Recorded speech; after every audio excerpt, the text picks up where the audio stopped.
Hello everyone, welcome to learning book पे आप सभी का स्वागत है। लर्निंग बुक के इस वीडियो में हम 3 जनवरी और 4 जनवरी 2021 से संबंधित करंट अफेयर के महत्वपूर्ण प्रश्नों को डिस्कस करेंगे। अपने क्वेश्चन के डिस्कशन की शुरुआत की जाए उससे पहले आप सभी से एक रिक्वेस्ट है, लर्निंग बुक को अपना सपोर्ट दें और हमारी वीडियोस को अधिक से अधिक शेयर करें। जो नए व्यूअर्स आज चैनल पर पहली बार आए हैं वो चैनल को सब्सक्राइब करके बेल आइकॉन को प्रेस कर दें, जिससे जो भी नई वीडियोस चैनल पे अपलोड हो उसकी नोटिफिकेशन आप तक समय से पहुंच सके। आइए फिर शुरुआत करते हैं अपने आज के पहले प्रश्न के साथ। आज का पहला प्रश्न है, केंद्र सरकार ने ड्राइविंग लाइसेंस, वाहन पंजीकरण और फिटनेस प्रमाण पत्र जैसे महत्वपूर्ण दस्तावेजों की वैधता को कब तक के लिए बढ़ाया है। देखो है क्या कि कोविड-19 पैंडमिक की वजह से गैदरिंग ना हो, इसीलिए गवर्नमेंट लगातार कई सारे डेडलाइनों को आगे बढ़ा रही है। उसी क्रम में सरकार ने अभी ड्राइविंग लाइसेंस, जिसके ड्राइविंग लाइसेंस एक्सपायर हो गए हैं, वो उनको जाके आरटीओ अपना ड्राइविंग लाइसेंस रिन्यूअल कराना होता है। तो लोग आरटीओ में कम से कम संख्या में पहुँचें, इसीलिए जो एक्सपायर हुए ड्राइविंग लाइसेंस हैं या फिर कोई वाहन है, कोई व्हीकल है, उसका पंजीकरण का फिटनेस प्रमाण पत्र एक्सपायर हो चुका है तो फिर उसे रिन्यूअल कराने के लिए लोग तुरंत से ना पहुंच जाएं, इसीलिए डेडलाइन को अब 31 मार्च 2021 कर दिया गया है।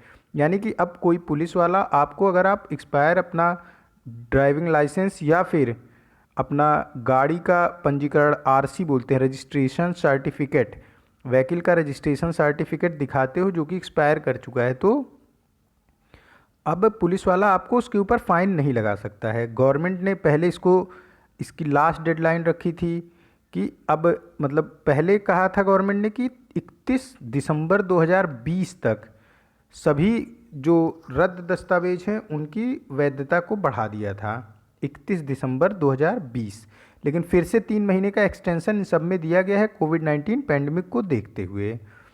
और NHAI, national highway authority of India ने पहले, अभी कुछ दिनों पहले मैंने आपको ये क्वेश्चन भी कराया था कि 1 जनवरी 2021 तक की डेडलाइन दी थी कि सभी गाड़ियों पे फास्टैग लग जाए। लेकिन फिर से NHAI, national highway authority of India ने इस डेडलाइन को 15 दिनों के लिए और एक्सटेंड किया है। अब 15 जनवरी 2021 तक सभी गाड़ियों पे फास्टैग लगाने के लिए NHAI ने अपना डेडलाइन जारी करा है। और वित्त मंत्रालय ने 31 मार्च 2021 तक सभी बैंक खातों को आधार से लिंक करने के लिए डेडलाइन जारी की है। तो आपको 2 डेट याद रखनी होगी, 31 मार्च 2021 तक जो भी ड्राइविंग लाइसेंस, वाहन पंजीकरण, फिटनेस प्रमाण पत्र जैसे जो भी डॉक्यूमेंट्स हैं उनके लिए डेडलाइन है 31 मार्च 2021। और 31 मार्च 2021 ही है आधार कार्ड से बैंक अकाउंट लिंक करने की डेडलाइन। और 15 जनवरी 2021 डेडलाइन हो गई है अब गाड़ियों पे फास्टैग लगाने की। यहाँ पे आंसर करेक्ट हो जाएगा बी। नेक्स्ट क्वेश्चन है, भारतीय नौसेना ने किस देश की नौसेना के साथ दक्षिण चीन सागर में पैसेज अभ्यास किया। इंडियन नेवी ने वियतनाम नेवी के साथ दक्षिण चीन सागर में पैसेज नाम से अभ्यास किया। ऑप्शन ए करेक्ट हो जाएगा इसमें। और अभी कुछ दिनों पहले ही वियतनाम में बाढ़ आई थी, उस दौरान इंडियन नेवल शिप जिसका नाम है Kiltan, INS Kiltan, Indian naval ship Kiltan, वहाँ पे भारत की तरफ से जो बाढ़ में फंसे लोग थे उनके लिए राहत सामग्री, मेडिसिन्स और जो भी मेडिसिन्स, राहत सामग्री जो भी गवर्नमेंट भेजी थी उसने INS किल्टन से ही भेजा था वियतनाम में। वियतनाम में बाढ़ आया, INS किल्टन वहाँ पे बाढ़ के लिए राहत सामग्री और मेडिसिन्स लेकर गया था वियतनाम में।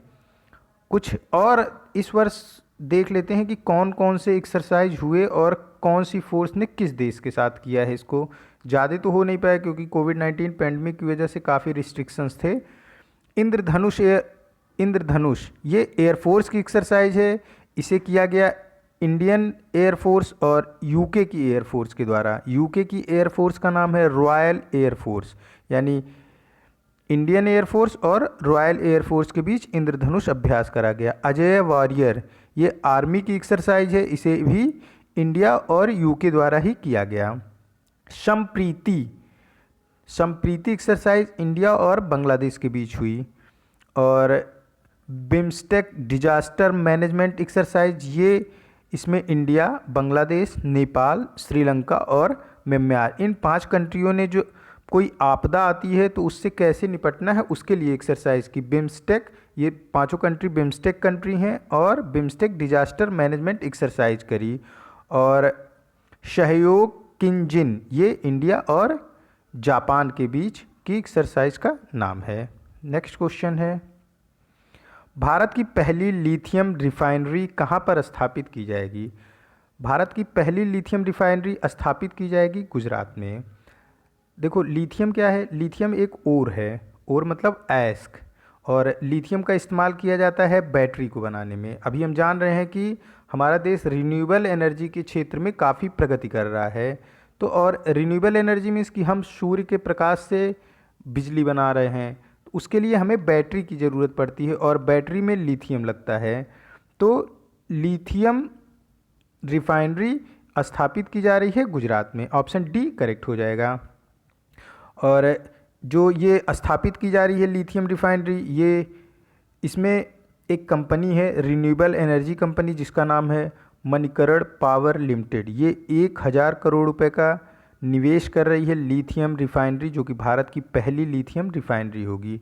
और भारत में लिथियम और लिथियम अयस्क बिल्कुल भी नहीं पाया जाता है। हम लिथियम को मंगाएंगे कहाँ से? ऑस्ट्रेलिया से।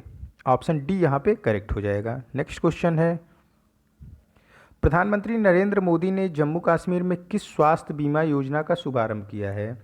स्वास्थ्य बीमा योजना, सेहत स्वास्थ्य बीमा योजना का शुरुआत किया गया है जम्मू कश्मीर में प्रधानमंत्री नरेंद्र मोदी के द्वारा। ऑप्शन ए करेक्ट हो जाएगा। इस बीमा योजना के तहत हर जम्मू कश्मीर के प्रत्येक परिवार को प्रत्येक वर्ष 5 लाख रुपए तक का मेडिकल बीमा प्रदान किया जाएगा। और कुछ इसी तरीके से आयुष्मान भारत प्रधानमंत्री जन आरोग्य योजना भी है, जो कि सितंबर 2018 में लॉन्च किया गया था। उसके तहत भी जम्मू कश्मीर के लोग कवर किए जाएंगे, लेकिन उसमें कुछ रिस्ट्रिक्शंस हैं। उसमें जो गरीबी रेखा के नीचे जीवन यापन कर रहा है उन्हीं के लिए है आयुष्मान भारत योजना। और सेहत स्वास्थ्य बीमा योजना, ये जम्मू कश्मीर के प्रत्येक परिवार के लिए है।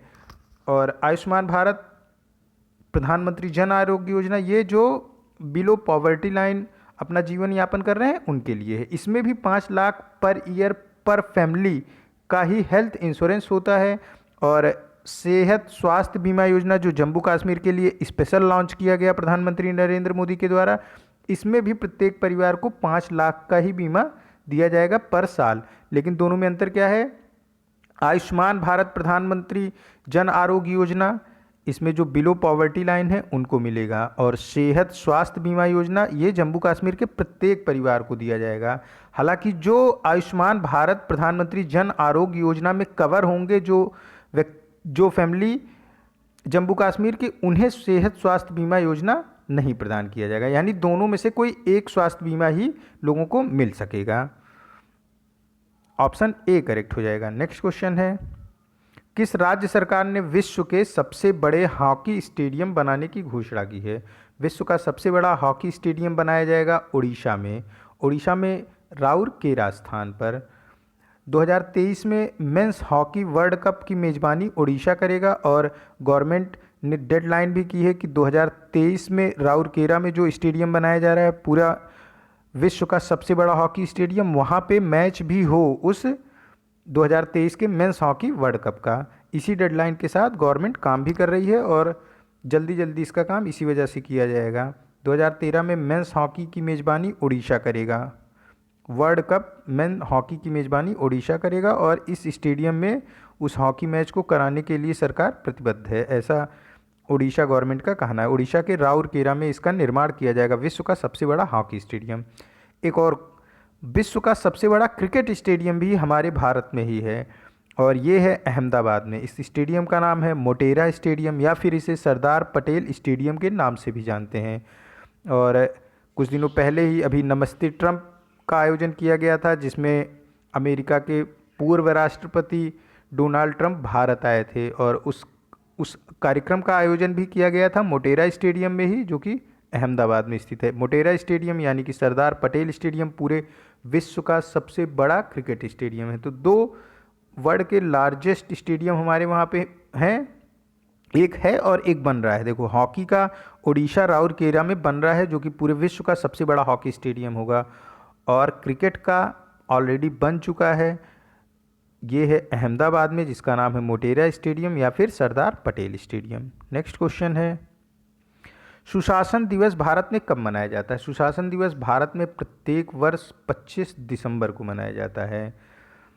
25 दिसंबर 1924 को हमारे पूर्व प्रधानमंत्री अटल बिहारी वाजपेयी का जन्मदिन हुआ था। उसी उपलक्ष्य में गवर्नमेंट ने 2014 में ये बोला था कि अब से 25 दिसंबर को गुड गवर्नेंस डे के रूप में मनाया जाएगा। और अटल बिहारी वाजपेयी पहले गैर कांग्रेसी प्रधानमंत्री थे, मतलब कि उसमें कांग्रेस का कोई रोल नहीं था उस गवर्नमेंट में, और वो बीजेपी की गवर्नमेंट थी। फिर 2014 में मोदी गवर्नमेंट आई, ये भी बीजेपी की गवर्नमेंट थी। तो फिर 2014 से गुड गवर्नेंस डे मनाने का ऐलान किया गया प्रधानमंत्री नरेंद्र मोदी के द्वारा अटल बिहारी वाजपेयी के बर्थडे के दिन। अटल बिहारी वाजपेयी का बर्थडे होता है 25 दिसंबर। इनका जन्म ग्वालियर मध्य प्रदेश में हुआ था। ऑप्शन यहाँ पे करेक्ट हो जाएगा सी, गुड गवर्नेंस डे भारत में 25 दिसंबर को मनाया जाता है। नेक्स्ट क्वेश्चन है, किस राज्य सरकार ने लव जिहाद के खिलाफ सख्त कानून बनाने के लिए धर्म स्वतंत्र विधेयक 2020 को मंजूरी दी है? अभी देखो, हाल ही में तो जो मंजूरी मिली है वो मिली है मध्य प्रदेश सरकार की द्वारा। मध्य प्रदेश सरकार ने भी लव जिहाद के खिलाफ सख्त कानून बनाया है और इसमें 10 साल तक की कैद और 1 लाख रुपए तक का जुर्माना रखा है। क्या है ये लव जिहाद? देखो, लव जिहाद में इसकी कोई अपने जो आपका मतलब रियलिटी है उसे छिपा कर किसी से शादी करना, यानी आप अपनी रियलिटी छिपाते हो, किसी भी बात को छिपाते हो, अपने परिवार को छिपाते हो, या फिर अपनी जो आपकी हिस्ट्री है या फिर अपने धर्म को छिपाते हो, तो और किसी को गुमराह करके उससे शादी करते हो, इसे लव जिहाद बोलते हैं। और अगर कोई ऐसा करते हुए पाया जाता है फिर उसके खिलाफ कार्यवाही होगी, 10 साल का कैद और 1 लाख रुपए तक का जुर्माना है इसमें। और ये मध्य प्रदेश की सरकार द्वारा भी हाल ही में इस पर सख्त कानून बनाया गया, जिसका नाम है धर्म स्वतंत्र विधेयक 2020। हालांकि पूरे इंडिया का पहला ऐसा स्टेट जिसने लव जिहाद के खिलाफ सख्त कानून बनाया वो है उत्तर प्रदेश। और लेटेस्ट किस प्रदेश ने बनाया, मतलब कि सबसे लेटेस्ट किस प्रदेश ने लव जिहाद के खिलाफ कानून बनाया, वो है मध्य प्रदेश। और पहला कौन सा स्टेट है पूरे इंडिया का जिसने लव जिहाद के खिलाफ कानून बनाया, वो है उत्तर प्रदेश। लव जिहाद मैंने आपको बताया कि अगर किसी तथ्य को छिपाकर किसी को गुमराह करके कोई शादी कर रहा है, वो पुरुष हो या फिर महिला हो, तो उससे लव जिहाद की कैटेगरी में रखा जाता है। ऑप्शन यहाँ पे डी करेक्ट हो जाएगा। लेकिन अगर ये क्वेश्चन है कि पूरे देश का पहला कौन सा राज्य है जिसने लव जिहाद के खिलाफ कानून बनाया है, तो उत्तर प्रदेश। और सबसे लेटेस्ट राज्य कौन है अभी आज की डेट तक? सबसे लेटेस्ट राज्य है मध्य प्रदेश। सबसे मतलब कि न्यूएस्ट राज्य जिसने लव जिहाद के खिलाफ कानून बनाया वो मध्य प्रदेश है। उत्तर प्रदेश और मध्य प्रदेश दोनों जगहों पर ही भारतीय जनता पार्टी की सरकारें हैं। नेक्स्ट क्वेश्चन है, किस राज्य सरकार के स्कूल पाठ्यक्रम में सिख गुरुओं का इतिहास शामिल किया जाएगा? उत्तर प्रदेश गवर्नमेंट ने ऐलान किया है कि सिख गुरुओं के पाठ्यक्रम को शामिल किया जाएगा उत्तर प्रदेश राज्य पाठ्यक्रम में।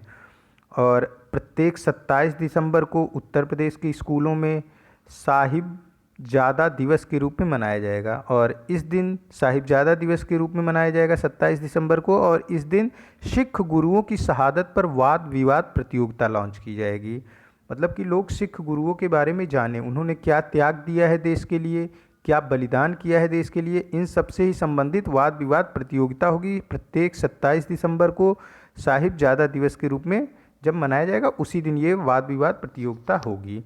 देखो, कुल सिख गुरु जो जीवित सिख गुरु हैं सिख के, वो नंबर है 10।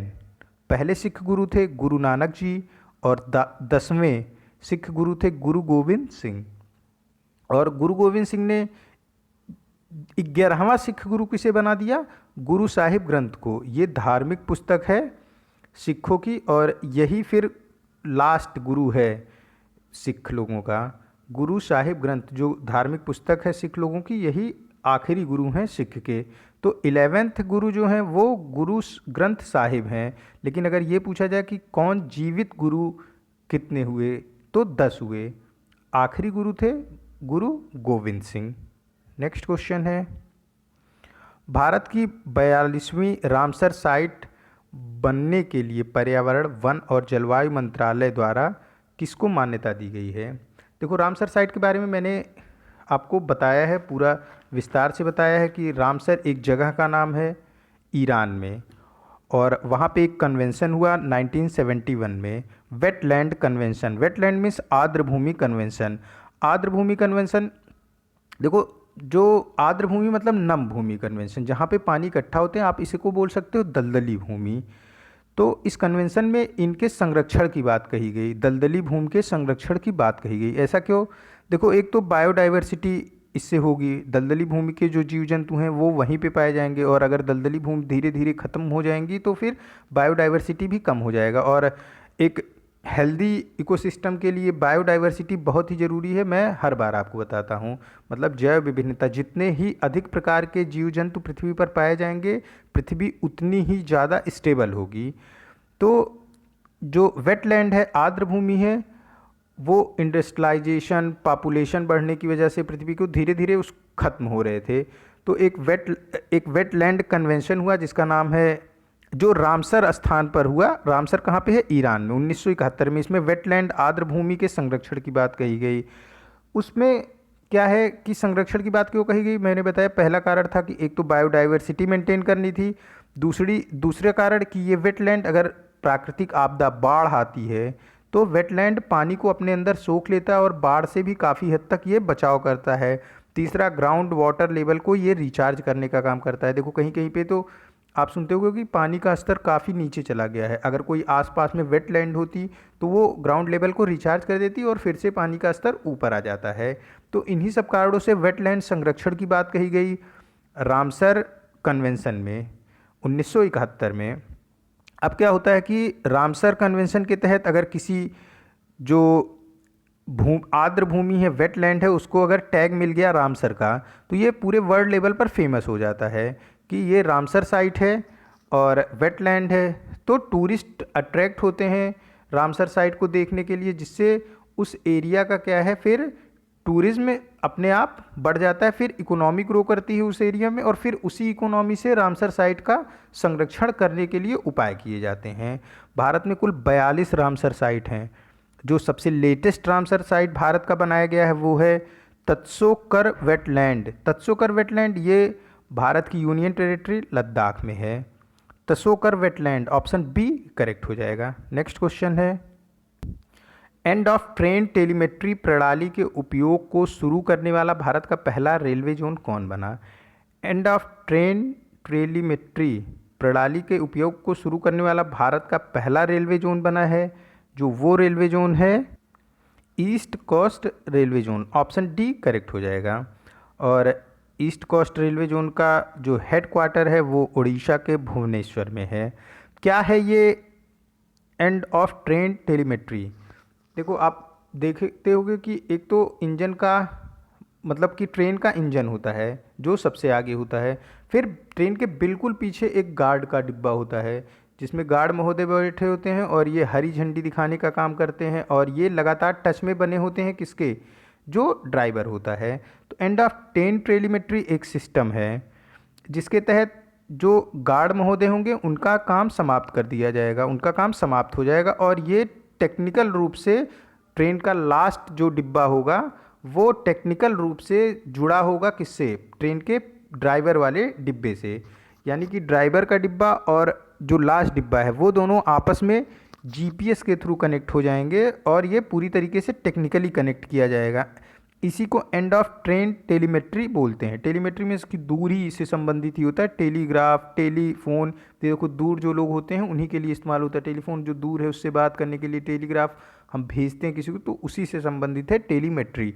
तो एंड ऑफ ट्रेन टेलीमेट्री में जो गार्ड महोदय का काम होता है उसको किसको दे दिया जाएगा? एंड ऑफ टेलीमेट्री सिस्टम को। क्या होता है गार्ड का काम? देखो, ग्रीन सिग्नल देना, रेड सिग्नल देना आगे जो ड्राइवर होते हैं उनको, साथ ही साथ स्पीड को मेंटेन रखना, बराबर ब्रेक लगाना। देखो क्या होता है कि जब कहीं स्लोप पे होती है गाड़ी या फिर कहीं पे हल्का सा उचान है, उजान मीन्स कि कहीं ऊपर चढ़ रही है गाड़ी हिली एरियाज़ में, तो वहाँ पे इनका काम बढ़ जाता है गार्ड लोगों का। ये भी पीछे से ब्रेक लगाते हैं, ड्राइवर आगे से ब्रेक लगाता है, तो फिर ट्रेन किसी ढलान वाले स्थान पे या ऊंचाई वाले स्थान पे रुक पाती है। साथ ही साथ ग्रीन सिग्नल देने का काम, स्पीड मेंटेन करने का काम, ये सारे काम गार्ड के होते हैं। तो अब इस काम को कौन करेगा? एंड ऑफ ट्रेन टेलीमेट्री प्रणाली, और इसका उपयोग करने वाला भारत का पहला रेलवे जोन बना है ईस्ट कोस्ट रेलवे जोन। और हालांकि अभी इसका फ्राइट ट्रेन जो कि माल गाड़ियाँ होती हैं सिर्फ उसी में इस्तेमाल किया जाएगा, फिर बाद में इसे पैसेंजर ट्रेन में लॉन्च करा जाएगा। अभी के लिए ये फ्राइट ट्रेन में ही इस्तेमाल किया जा रहा है, यानी कि मालगाड़ी में। भारत में कुल 18 रेलवे जोन हैं और 70 डिवीज़न है। देखो रेलवे को कुल 18 रेलवे जोन में बांटा गया है और टोटल 70। सबसे बड़ा रेलवे का क्या होता है? जोन, फिर उसके नीचे आता है डिवीज़न। जोन में जनरल मैनेजर बैठते हैं और डिवीज़न में कौन बैठता है? डीआरएम।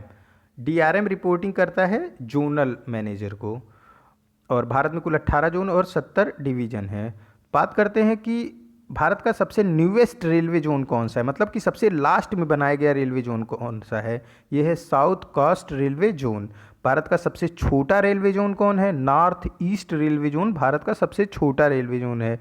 और भारत का सबसे बड़ा रेलवे जोन कौन सा है? ये है northern railway zone. Next question है, किस केंद्रीय विश्वविद्यालय ने अपना शताब्दी समारोह मनाया है जिसमें प्रधानमंत्री नरेंद्र मोदी ने वर्चुअल तरीके से संबोधित किया? वर्चुअल तरीके से प्रधानमंत्री नरेंद्र मोदी ने विश्व भारतीय विश्वविद्यालय के समारोह में, शताब्दी समारोह में संबोधित किया। विश्व भारतीय विश्वविद्यालय ये बंगाल के शांति निकेतन में स्थित एक केंद्रीय विश्वविद्यालय है जिसकी स्थापना 1921 में रविंद्रनाथ टैगोर के द्वारा की गई थी और इसने अपना शताब्दी समारोह मना, मतलब कि 100 वर्ष इसके पूरे हो गए स्थापना के। ऑप्शन ए करेक्ट हो जाएगा। नेक्स्ट क्वेश्चन है, दक्षिण भारत का पहला बंदर के लिए बचाव और पुनर्वास केंद्र कहाँ खोला गया? दक्षिण भारत का पहला बंदर के लिए बचाव और पुनर्वास केंद्र खोला गया है तेलंगाना में। दक्षिण भारत की बात हो रही है, दक्षिण भारत का पहला तेलंगाना में खोला गया है। ऑप्शन डी करेक्ट हो जाएगा। एक क्वेश्चन और, भारत का पहला हाथियों के लिए हॉस्पिटल और पुनर्वास केंद्र कहाँ खोला गया है? ये खोला गया है मथुरा में। तो दक्षिण भारत का पहला बंदर के लिए बचाव केंद्र तेलंगाना में, हाथियों के लिए भारत में पहला हॉस्पिटल और पुनर्वास केंद्र रिहेबिलिटेशन सेंटर ये मथुरा में। नेक्स्ट क्वेश्चन है, इंडिया रेटिंग और अनुसंधान के संशोधित अनुमान के अनुसार भारत की जीडीपी फाइनेंशियल ईयर 2021 में क्या होगी? देखो लगातार लोग संशोधित कर रहे हैं, जो प्रिडिक्शन था इंडिया की जीडीपी को लेकर के वो लगातार पॉजिटिव की तरफ बढ़ाई जा रही है। हालांकि अभी भी ये निगेटिव पॉजिटिव से काफ़ी दूर है, लेकिन लगातार इसमें सुधार किया जा रहा है प्रिडिक्शन में अन्य जो भी रेटिंग एजेंसियां हैं उनके द्वारा। यहाँ इंडिया रेटिंग और अनुसंधान ने संशोधित अनुमान जो जारी किया है वो है -7.8 का। ऑप्शन बी करेक्ट हो जाएगा। कुछ और देख लेते हैं, मैं कई बार रिपीट करता हूँ इसको। S&P इसने पहले 9.7% माइनस का बताया था, प्रिडिक्ट किया था भारत की जीडीपी फाइनेंशियल ईयर 2021 में। फिर इसने सुधार करते हुए -9% बताया। फिर अभी जो लेटेस्ट डेटा S&P द्वारा जारी किया गया है उसमें भारत की जीडीपी का अनुमान -7.7% किया गया है फाइनेंशियल ईयर 2021 में S&P के द्वारा। रिजर्व बैंक ऑफ इंडिया ने भारत की जीडीपी को पहले -9.5% बताया था फाइनेंशियल ईयर 2021 के लिए, लेकिन अभी उसमें सुधार करते हुए जो नया prediction reserve bank of India के द्वारा जारी किया गया है वो -7.5% है। क्रिसिल्स क्रेडिट रेटिंग इंफॉर्मेशन सर्विस ने जो लेटेस्ट प्रिडिक्शन बताया है भारत की जीडीपी को फाइनेंशियल ईयर 2021 में वो है 7.7 माइनस का। तो माइनस का 7.7 S&P और क्रिसिल्स के द्वारा, माइनस का 7.5 रिजर्व बैंक ऑफ इंडिया के द्वारा, और इंडिया रेटिंग और अनुसंधान का जो लेटेस्ट प्रिडिक्शन है फाइनेंशियल ईयर 2021 के लिए भारत के लिए वो है -7.8। नेक्स्ट क्वेश्चन है, इस्पात उत्पादन में आपसी सहयोग के लिए भारत के इस्पात मंत्रालय ने किस देश के साथ सहयोग समझौते पर हस्ताक्षर किया है? भारत के इस्पात मंत्रालय ने जापान के साथ सहयोग के लिए हस्ताक्षर किया है। जापान भारत को कम्युनिकेशन सेक्टर में भी मदद कर रहा है। अभी देखो, अंडमान निकोबार को चेन्नई से कनेक्ट किया गया सबमरीन नेटवर्क फाइबर के द्वारा, मतलब समुद्र के नीचे से नेटवर्क फाइबर ले जाया गया और अंडमान निकोबार आइलैंड को कनेक्ट कर दिया गया चेन्नई से। इसमें भी जापान ने इंडिया की मदद करी। और अब दमन और दीव और लक्षद्वीप को कनेक्ट किया जा रहा है कोची से। इसमें भी जापान मदद कर रहा है इंडिया की। समुद्र के नीचे से ऑप्टिकल फाइबर के द्वारा कनेक्ट किया जाता है। ये क्या है? ये आइलैंड है, चारों तरफ से पानी से घिरे हैं।